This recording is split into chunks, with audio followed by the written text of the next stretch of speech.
नमस्कार साथियों, public 24/7 YouTube channel पर आपका स्वागत है। आज हमारे साथ श्रीमान जितेंद्र सिंह विसेन, विश्व वैदिक सनातन संघ के राष्ट्रीय अध्यक्ष। आज एक बड़ा ही महत्वपूर्ण निर्णय ज्ञानवापी प्रकरण को लेकर आया है। वाराणसी फास्ट ट्रैक कोर्ट ने आज एक निर्णय दिया है 7-11 की एक एप्लीकेशन को लेकर, जो सिविल सूट में महत्वपूर्ण होती है। जितेंद्र जी, आपका स्वागत है हमारे चैनल पर। धन्यवाद राकेश जी। जितेंद्र जी, आज ये क्या मैटर था और उस मैटर को लेकर क्या निर्णय आया है, ये हमारे दर्शकों को बताइए जरा। राकेश जी, जैसा कि आप पहले सभी जानते हैं, मैं समझता हूँ आप ही नहीं पूरा देश जानता है कि ज्ञानवापी प्रकरण को लेकर कई मुकदमे न्यायालय में फाइल हैं और लगभग सारे मुकदमों के सूत्रधार विश्व वैदिक सनातन संघ ही हैं। आज जिस मुकदमे पे 7/11 पे फैसला आया है, ये विश्व वैदिक सनातन संघ की जो अंतर्राष्ट्रीय महामंत्री किरण सिंह विसेन यानी मेरी धर्मपत्नी, उनके द्वारा ये मुकदमा फाइल किया गया था। भगवान आदि विश्वेश्वर विराजमान, ये पहला ऐसा मुकदमा था ज्ञानवापी प्रकरण को लेकर जिसके अंदर कई महत्वपूर्ण चीज़ें हैं बाकी मुकदमों से अलग हटकर, जिसमें पोजीशन की बात की गई है, जिसमें वर्शिप की बात की गई है, जिसमें एक्स्ट्रा स्ट्रक्चर को हटाने की बात की गई है और कई बिंदु हैं। तो मतलब मैं ये कह सकता हूँ कि सारे मुकदमों में सबसे महत्वपूर्ण मुकदमा हमारा ये था। इसी मुकदमे में स्वयंभू ज्योतिर्लिंग की तत्काल प्रभाव से पूजा की एप्लीकेशन भी लगी हुई थी। 24 मई को ये मुकदमा फाइल होता है अभी 2022 में, और सेम डे एडमिट हुआ। नेक्स्ट डे ये फास्ट ट्रैक कोर्ट में इस मुकदमे की गंभीरता को देखते हुए इसे फास्ट ट्रैक कोर्ट में ट्रांसफ़र कर दिया गया और वहाँ इसकी सुनवाई चल रही थी। प्रतिवादियों को अपना जवाब फाइल करना था। कई बार डेट लेने के बाद अंत में प्रतिवादियों की तरफ से प्रतिवादी संख्या 4 अंजुमन इंतजामिया मसाजिद कमेटी ने 7/11 की एप्लीकेशन लगाई कि 7/11 के तहत ये मुकदमा बाढ़ है, इसको डिसमिस कर दिया जाए। तो 7/11 पे लंबी आर्गूमेंट चली हमारी, कई दिन तक उनकी भी चली, हमारी तरफ से भी 3 दिन की हुई। उसके बाद रिटर्न आर्गूमेंट सबमिट करने के लिए पिछले महीने में यानी अक्टूबर में 15 अक्टूबर को माननीय न्यायालय ने कहा आप लोग रिटर्न आर्गूमेंट सबमिट कर दें 18 अक्टूबर तक। तो हमारी तरफ से 17 अक्टूबर को इसमें 387 पेज की रिटर्न आर्गूमेंट सबमिट की गई, जिसमें आपको बता दूं लगभग 120 के करीब तो जजमेंट थे हम जी विभिन्न न्यायालयों के, जो 7/11 से रिलेटेड थे। और न्यायालय ने इस पूरे प्रकरण को सुना और आज उसी प्रकरण पर न्यायालय ने अपना आदेश दिया और बाकायदा उस आदेश में स्पष्ट कहा है कि ये मुकदमा 7/11 से बाढ़ नहीं है, सुनने योग्य है। और उसी के आधार पर आज का जजमेंट आया और ये जजमेंट वास्तव में संपूर्ण सनातन और हिंदू समाज के लिए बड़ी उपलब्धि लेके आया है, क्योंकि बाकी मुकदमे एक लिमिटेड दायरे में हैं, वर्षित तक सीमित हैं, लेकिन यही एक अकेला ऐसा मुकदमा है जो अपने आप में संपूर्ण है। और इसको रोकने के लिए एक षड्यंत्र भी रचा गया। अभी 2 दिन पहले एक एप्लीकेशन भी न्यायालय में फाइल की गई कुछ लोगों के द्वारा। मैं चैनल पे भी आपके उनका नाम नहीं लेना चाहता, गद्दार हर समाज में होते हैं, हमारे समाज में ज़रूरत से ज़्यादा हैं। तो उस बाकायदा उस एप्लीकेशन में लिखा है तत्काल इस पर स्टे कर दिया जाए, इसकी प्रोसीडिंग को रोक दिया जाए, इस पर जो ऑर्डर आने वाला है उसको रोक दिया जाए जी। लेकिन न्यायालय ने ऐसा कोई आदेश नहीं दिया जिला न्यायालय ने। हाँ, उन्होंने status reports fast track court से जरूर मंगवाई और उसमें अगली डेट 21 नवंबर की रखी है सुनवाई की। और न्यायालय ने फास्ट ट्रैक कोर्ट ने अपना निर्णय दिया और मैं समझता हूँ यह निर्णय जहाँ हम सभी सनातनियों के लिए हर्ष का विषय है, उपलब्धि का विषय है, वहीं ये तमाचा है उन जिहादी मानसिकता के लोगों के लिए, तमाचा है उन गद्दार के लिए, जयचंदों के लिए। और मैं समझता हूँ अब भी अगर वो सीख नहीं लेते तो फिर शायद उनका इलाज तो परमात्मा ही करेगा।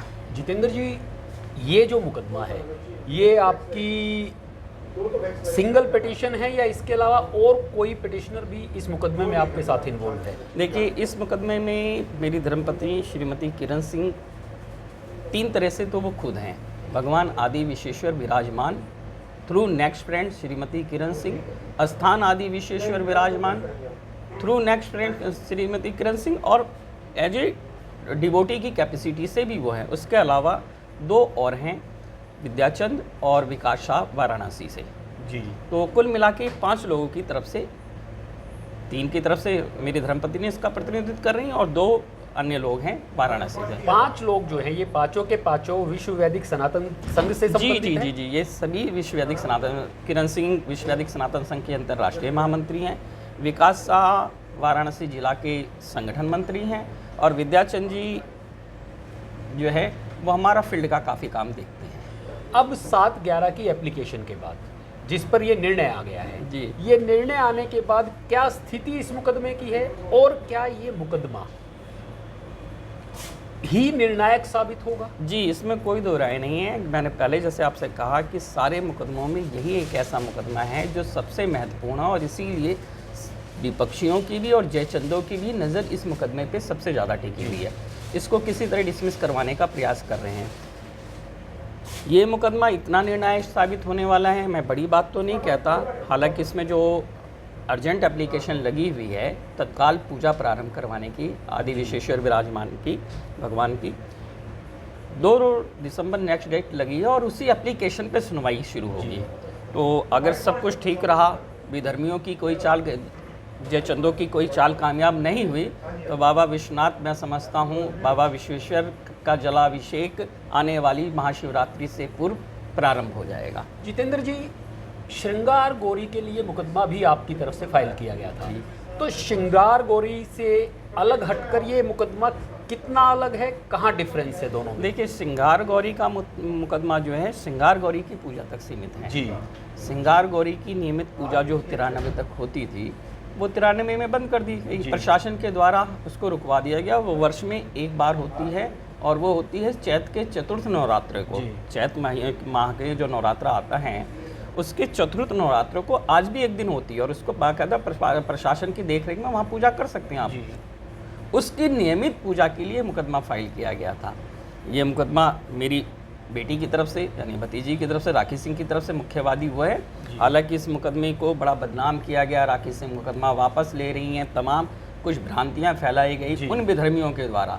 और आपको फिर मैं रिपीट कर दूं, मैंने आपके चैनल पर पहले भी एक बार कहा है, राखी सिंह की आर्गूमेंट के आधार पर ही वो मुकदमा भी 7/11 पर बचा था, किसी अन्य की नहीं। ऑन रिकॉर्ड है, कोर्ट का ऑर्डर पढ़ लें, राखी सिंह के अधिवक्ताओं की रिटर्न आर्गूमेंट पढ़ लें और जो अन्य वादियों की तरफ से अधिवक्ता थे उनकी रिटर्न आर्गूमेंट पढ़ने के बाद साफ पता चल जाएगा। जो आर्गूमेंट थी उसमें 7 पेज तो एज इट इज जज साहब ने, माननीय जिला न्यायालय ने राखी सिंह के अधिवक्ता यानी हमारे अधिवक्ता की जो रिटर्न आर्गूमेंट उसको ज्यों का त्यों उतार के दिया है।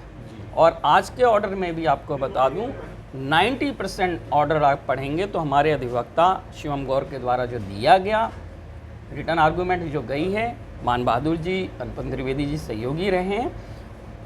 कई पेज ऐसे जो जूं के त्यों उतारे गए हैं। बड़ी सोच समझ के आर्गूमेंट हुई थी, मीडिया में बैठ के ड्रामेबाजी करके नहीं। कुछ अधिवक्ता हो सकते हैं जो अधिवक्ता कम रह गए हैं, मीडिया के एंकर ज़्यादा हो गए हैं, तो उनका विषय एक अलग है, मैं उनका नाम भी नहीं लेना चाहता, पर मुकदमे को मुकदमे की दृष्टि से देखा जाता है। जी। और आज मुझे रियल बता रहा हूँ, जो मुझे बड़ा डाउटफुल था कि कहीं ना कहीं जिस तरह विधर्मियों के द्वारा, गद्दारों के द्वारा एप्लीकेशन लगाई गई है, कहीं जज साहब इसके प्रभाव में या दबाव में मामले को टाल ना दें, लेकिन सब ठीक। जितेंद्र जी, आपका बहुत बहुत धन्यवाद। आपने हमारे दर्शकों को बताया कि ज्ञानवापी प्रकरण में क्या सिचुएशन आई हुई है। साथियों, ज्ञानवापी प्रकरण की जो स्थिति आई है, जो ये मुकदमा है भगवान आदि विश्वेश्वर स्वयंभू को लेकर, इसमें जितेंद्र सिंह विसेन और विश्व वैदिक सनातन संघ का क्या रोल है, ये आपके काफ़ी हद तक समझ में आ गया होगा।